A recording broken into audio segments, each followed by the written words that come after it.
It's Friday, June 5th, 2020, around 7 p.m. That means it's about to get dark soon. The only reason I mention that is because last week at this time, it was starting to get a little crazy. So I ask all my brothers and sisters out there who's making your voices heard, be safe, take care of each other, but let's keep it peaceful. I've watched the George Floyd tape quite a few times, and I've watched it to make sure that what I was seeing was what I was seeing. And what I saw was four men killing one guy. That just makes me sick. I saw three of them, one standing up and two on the legs, who had every opportunity to intervene, who had every opportunity to step up and make a difference, and none of them did. I saw three dudes who had no moral accountability, no social accountability, no professional accountability, no religious accountability. What I really saw was people with badges and power with no accountability. And it brings me back to a post or an image that I saw on social media that said, who are you supposed to turn to when the police murder or when the police are murdering you? Who are you supposed to turn to when the same people that you call for 911 are the same people that can snuff you out?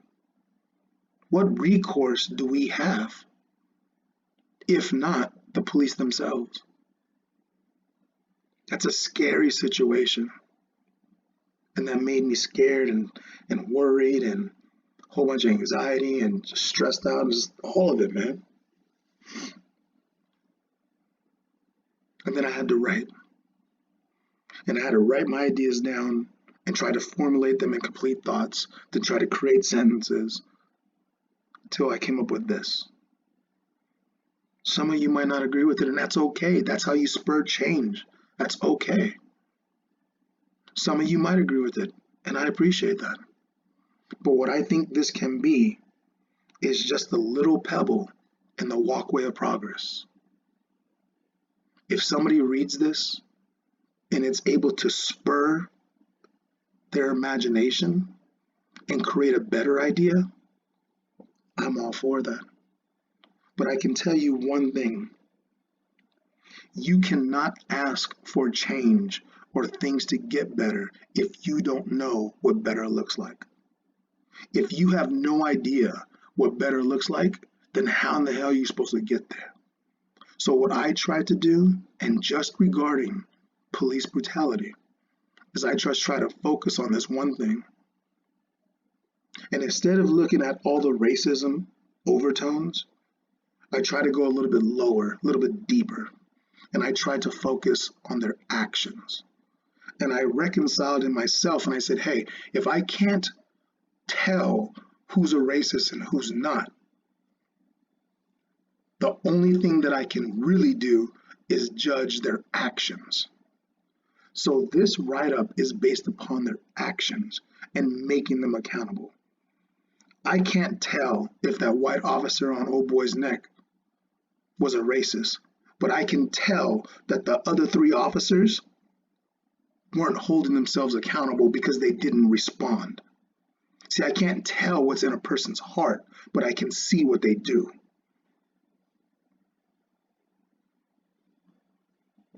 So you create the George Floyd Act. If a police officer commits a crime and other officers knowingly do not take action to intervene or prevent that crime, then all the officers who were present will be charged with the same degree and severity of that crime.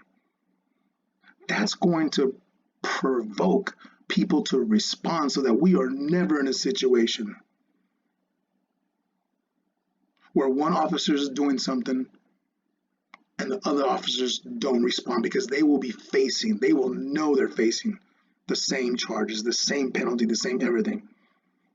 And they know that if they don't act, they're jeopardizing their families, their kids' futures, everything. We make the police officers be accountable to the law. Second thing, work accountability. If an officer has more than 2 verifiable complaints in a 6-month period, that officer will receive all the following concurrently. Concurrently is just a fancy word, means everything is together at one time. The officer will be put on a 6-month probation. The officer will complete an unpaid social sensitivity training course. Why should we pay them? They're the one messing up. They're the one with all these bad behaviors.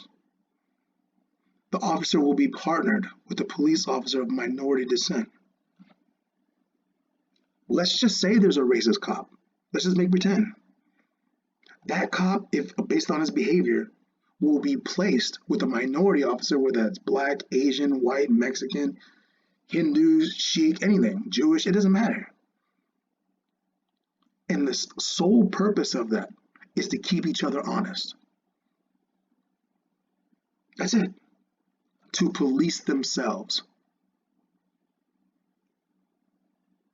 Like I said in that post that I saw on social media, who do you turn to? Who are you supposed to turn to if the police are murdering you? Well, you make them accountable to the law and you make them accountable to each other.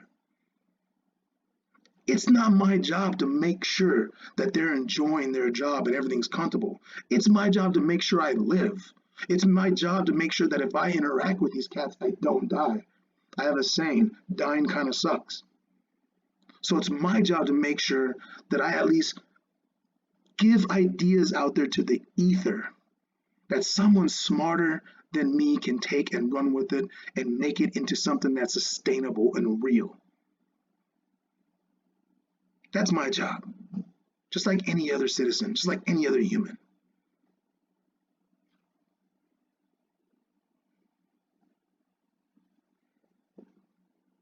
If this happens a second time within 12 months, the officer will be fired and his behavior will be noted in his permanent record. Just fired, not transferred, fired. That department, police force, whatever, should be looking at this officer as a nuisance, as an abscess, as a growth, as a cancer. They should be trying to get rid of them, because ultimately, if the moral majority is in the middle and everybody's trying to do the right stuff, the people on the fringes, the extremists, the people with these racial attitudes and overtones, they will be weeded out through attrition naturally, because everybody in the middle is trying to do the right shit and they're not trying to sacrifice their families. Will you have bad people still? Yeah, you will. But you'll have less of them, and through time, you'll have a lot less. Body cams need to be standard issue for the safety of both officers and the public. You make them accountable to each other. That's what this whole work accountability is. You make the officers so that in a situation with four dudes murdering one guy, all those guys would have been accountable to each other, and someone would have been forced to step up. And it wouldn't be upon the crowd to take a risk. The police would be forced to step up.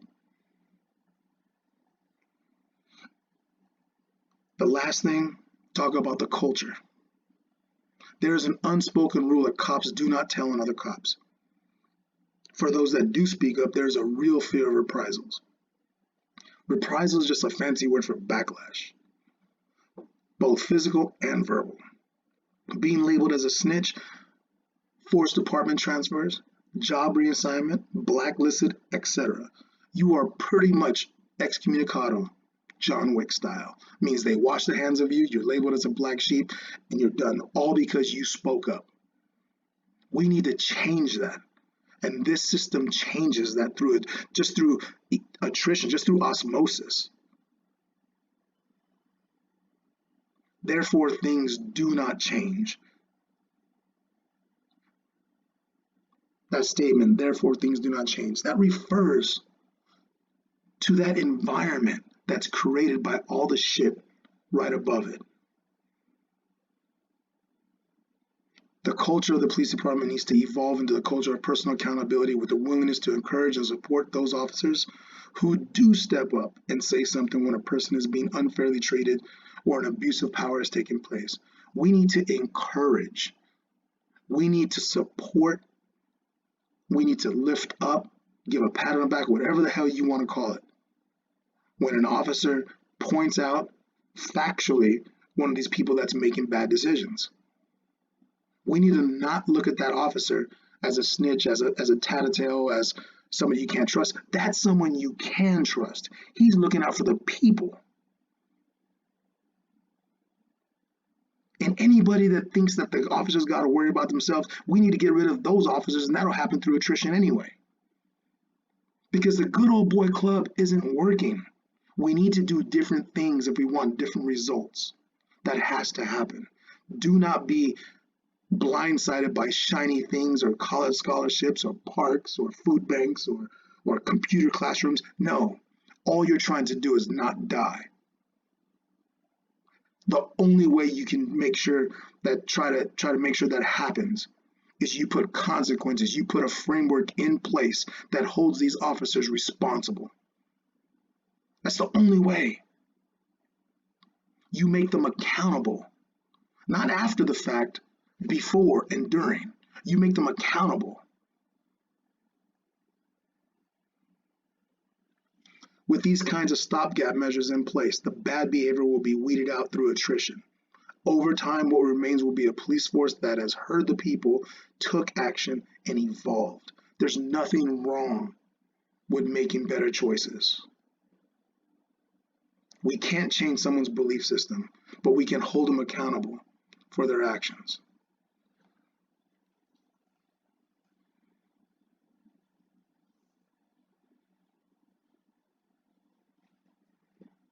We can't keep doing the same shit and expect a different result. You can't allow yourself to be confused and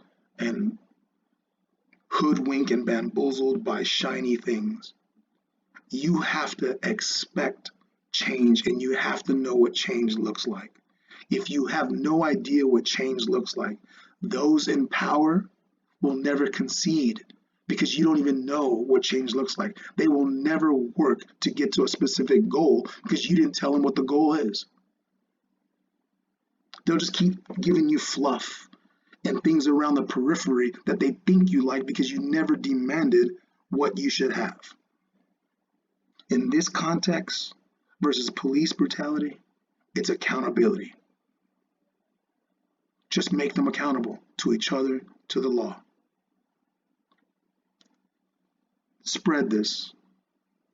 Talk about this. Get someone to see this because this makes sense. Leo out.